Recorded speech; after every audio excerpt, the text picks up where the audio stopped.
नमस्कार दोस्तों, स्वागत है आप सभी का शारदा एकेडमी पर। आज हम बात कर रहे हैं बेरूत में हुए एक विस्फोट की। तो आप लोगों ने सुना होगा कि कल एक खबर आई थी लेबनान की राजधानी बेरूत में एक बहुत तेज धमाका हुआ, एक बहुत जोरदार धमाका हुआ है। तो उसी के बारे में हम डिस्कस करेंगे। ये दुर्घटना क्यों हुई, ये एक्सीडेंट क्यों हुआ है, ये विस्फोट क्यों हुआ, उसके पीछे क्या कारण है, उसके बारे में देखते हैं इस टॉपिक में। तो देखिएगा, हम स्टार्ट कर रहे हैं बेरूत एक्सप्लोजन यानी बेरूत में हुए विस्फोट के बारे में। देखिएगा यहाँ पे सबसे पहला जो पॉइंट है वो ये है कि इस विस्फोट में कितने लोगों की जान गई है, कितने लोग मारे गए हैं इस विस्फोट में। तो एटलीस्ट 78 लोगों की, इसमें 78 लोगों की मृत्यु हुई है और लगभग 4000 लोग घायल हुए। क्लियर। तो बेरूत एक्सप्लोरेशन में अभी तक जो डेटा रिलीज हुआ है उसके अनुसार 78 लोगों की डेथ हुई है, 4000 पीपल्स जो इफेक्टेड हुए हैं या वो घायल हुए हैं। लेकिन देखिए, जो डेथ टोल है, जो मृत्यु की जो लिस्ट है, जो लोगों की डेथ की संख्या है वो ऑब्वियसली बढ़ेगी। कई सारे लोग इसमें मारे गए हैं, बहुत ही तेज ये धमाका हुआ था। ठीक है, यहाँ पे देखिएगा, हम जियो पोलिटिकल कंडीशन की अगर बात करें लेबनान की, क्योंकि जो विस्फोट हुआ वो लेबनान की राजधानी में हुआ है। तो ये जो पूरा रीजन आप लोग व्हाइट कलर वाले मैप में देख रहे हैं, ये पूरा मिडिल ईस्ट है, यानी एशिया का वेस्टर्न पार्ट, जिसको हम मिडिल ईस्ट भी बोलते हैं, वेस्ट पार्ट ऑफ एशिया। अब इस एशिया के पार्ट में अगर हम देखें तो वैसे तो ये पूरा जो रीजन है, यहाँ वाला ये वाला जो रीजन है, ये बहुत ही वायलेंट रीजन है। काफ़ी हिंसा वहाँ पर होती रहती है, काफ़ी युद्ध फसाद वगैरह वहाँ पर चलते रहते हैं। पर अभी जो विस्फोट हुआ वो लेबनान में हुआ। आप लोग ध्यान से देखिएगा यहाँ पर कि कहाँ पर आता है लेबनान। तो मैंने पहले अपने सेशन में कहीं पर यही मैप आपको बताया था और उसमें इसराइल के बारे में हमने डिस्कस किया था। तो आप लोग देख रहे हैं नक्शे में, यहाँ पर इसराइल लिखा हुआ है। क्लियर, ये इसराइल है। तो इसराइल जो है, ये वाली जो आप लोग लोकेशन देख रहे हैं, ये पूरा इसराइल है। क्लियर। अब इसराइल में ही यहाँ से लेकर इस पोजीशन से इस पोजीशन तक यहाँ पर लेबनान है। क्लियर। लेबनान की कैपिटल है बेरूत, और ये लेबनान, यहाँ पर इसराइल, इसके इधर पर पास में है साइप्रस। बाकी पूरे आसपास अगर हम देखें तो सीरिया, इराक, जॉर्डन एकदम बाउंड्री है जॉर्डन की इन दोनों देशों के साथ, इसराइल और लेबनान के साथ। इधर पर इजिप्ट है, या अफ्रीका कॉन्टिनेंट शुरू हो जाता है। क्लियर। तो इस तरह से जो जियो पोलिटिकल कंडीशन है वो ये है। देख लेते हैं आगे। यहाँ पर आप लोग और डीप में अगर देखें तो पोर्ट जो विस्फोट हुआ है वो किस जगह पर हुआ है। तो ये पूरा एक पोर्ट है, बेहरत पोर्ट या बेरूत पोर्ट, लेबनान की कैपिटल। और जो एक्सप्लोजन हुआ है वो इस पोर्ट से कुछ डिस्टेंस पर यहाँ पर हुआ है। यहाँ पर लिखा हुआ area of explanation. Clear, explosion. ठीक है, आगे देख लेते हैं यहाँ पर नेक्स्ट पॉइंट। जो विस्फोट हुआ है, अगर हम बात करें विस्फोट किस टाइम पर हुआ है, कितने बजे ये विस्फोट हुआ था, तो ये धमाका जो हुआ था लगभग 6 बजे हुआ था। क्लियर। 4 तारीख को, मंगलवार को, 4 अगस्त ट्यूसडे, ये एक्सप्लोजन हुआ है लगभग 6 बजे के बाद में। क्लियर। तो अगर हम बात करें बेहरत की या बेरूत की, तो Beirut explosion blew up wheat port and grain silos in the city of hungry children. Beirut विस्फोट ने भूखे बच्चों के शहर में गेहूं के बंदरगाह और अनाज सिलोस को उड़ा दिया। क्योंकि मैंने बताया कि एक बहुत ही ज़्यादा जहाँ पर काफ़ी ज़्यादा आवाजाही रहती थी, उस पोर्ट के पास ये धमाका हुआ है। और वहाँ पर एक प्रकार से ग्रेन या गेहूं का उसको बंदरगाह माना जाता था, जहाँ पर गेहूं वगैरह या अनाज का लेन देन होता था। तो चूंकि उस शहर में काफ़ी भूखे लोग हैं, काफ़ी भूखे लोग, चूंकि इतना बहुत अमीर देश भी नहीं है, तो वहाँ पर एक भूखे बच्चे काफ़ी ज़्यादा रहते हैं। तो गेहूं और बाकी अनाज में काफ़ी नुकसान हुआ है इस धमाके के कारण।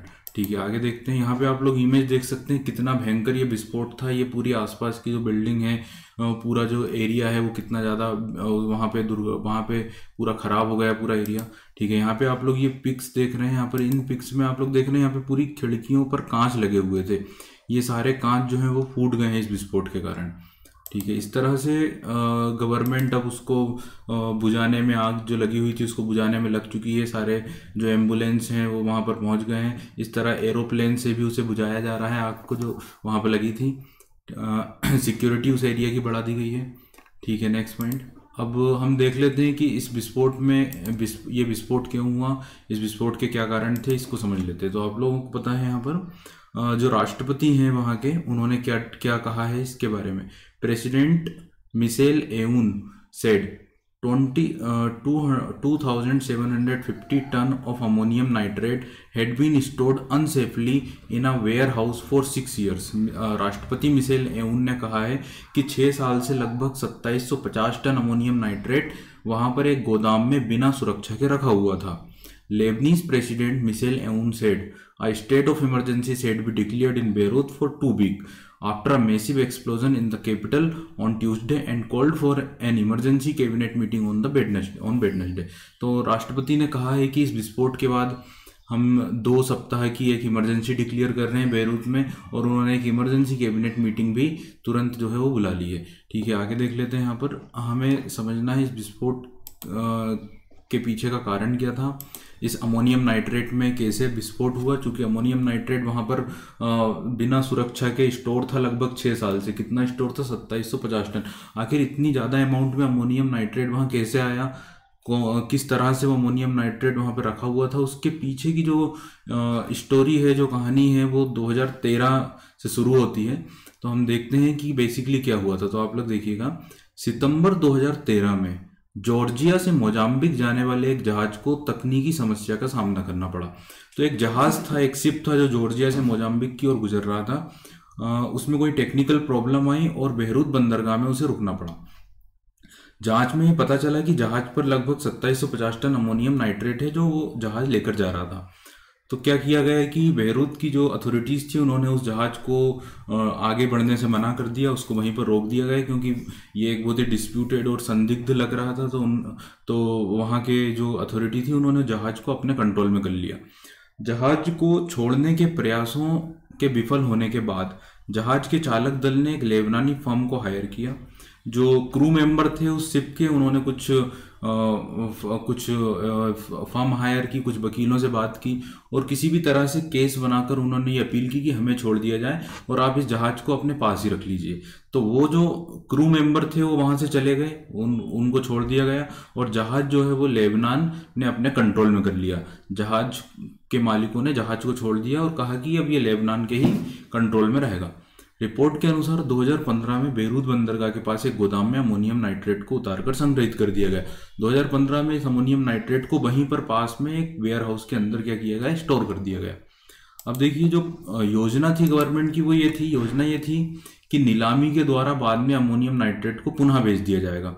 हालांकि बेचने की योजना थी नीलामी के द्वारा, हालांकि ऐसा लगता है कि अज्ञात कारणों से, चूंकि पता नहीं था किसका अमोनियम नाइट्रेट है किसका नहीं है, कारणों से लेबनान के अधिकारियों ने इसे बेचने के बजाय बंदरगाह पर अमोनियम नाइट्रेट को रखने का निर्णय लिया। तो उन्होंने उसे बेचा नहीं, उसको वेयर हाउस में रख दिया, क्योंकि उसके एग्जैक्टली जो रीज़न थे वो नहीं पता थे कि कहाँ से ये नाइट्रेट आया है, किसका है, इसलिए उसे वहाँ पर सुरक्षित रखा गया।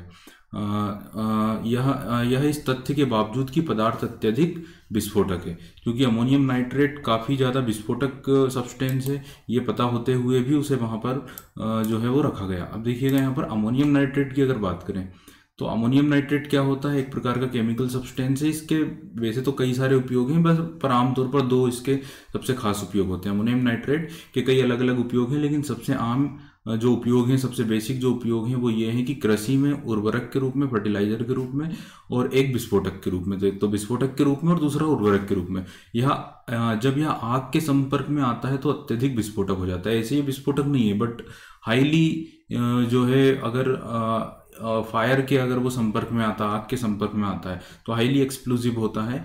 और जब ये फूट जाता है, जब इसमें विस्फोट हो जाता है, तो ammonium nitrate, nitrogen oxide, ammonia जैसी होती विषैली जो गैसें हैं वो इसमें से निकलती है आफ्टर एक्सप्लोजन। क्लियर? तो इसीलिए क्या है कि वहाँ का जो इन्वायरमेंट है वो काफ़ी ज़्यादा विषैला हो गया है, काफ़ी ज़्यादा वहाँ पे प्रदूषण हो गया है। तो गवर्नमेंट ने अपील की है कि सभी लोग अपने घरों में ही रहें, बाहर ना निकले, और अगर घर से निकलते हैं तो मास्क पहन कर ही निकले, क्योंकि जो इन्वायरमेंट है वहाँ पर काफ़ी ज़्यादा पोल्यूटेड हो चुका है। देखिए, लेबनान के और इजराइल की अगर हम रिलेशनशिप की बात करें तो उनके रिलेशन काफ़ी ज़्यादा डिस्प्यूटेड हैं, काफ़ी ज़्यादा उनके बीच में विवाद है। लेबनान पूरी तरह से मुस्लिम कंट्री नहीं है। लेबनान एक रिपब्लिक ऑफ लेबनान है, ना कि इस्लामिक रिपब्लिक ऑफ लेबनान। तो लेबनान में 50-60% मुस्लिम है, बाकी 40-50% के लगभग क्रिश्चियन कम्युनिटी भी रहती है। क्लियर? पर जो है काफ़ी ज़्यादा दोनों देशों के बीच में डिस्प्यूट है, डिस्प्यूट हमेशा रहते हैं। पर अगर इसराइल की बात करें तो इसराइल ने साफ तौर पर कहा है कि इस विस्फोट में उनका कोई भी हाथ नहीं है, ये एक प्रकार का एक्सीडेंट है जो वहीं पर हुआ है। ठीक है, तो आगे अगर कोई भी इस पे कोई भी नई बात अगर पता चलती है तो हम आपको डिस्कस करेंगे। आपको ये सेशन कैसा लगा है? अगर ये आपको पसंद आया तो इसे लाइक करिएगा, शेयर करिएगा। Thank you so much.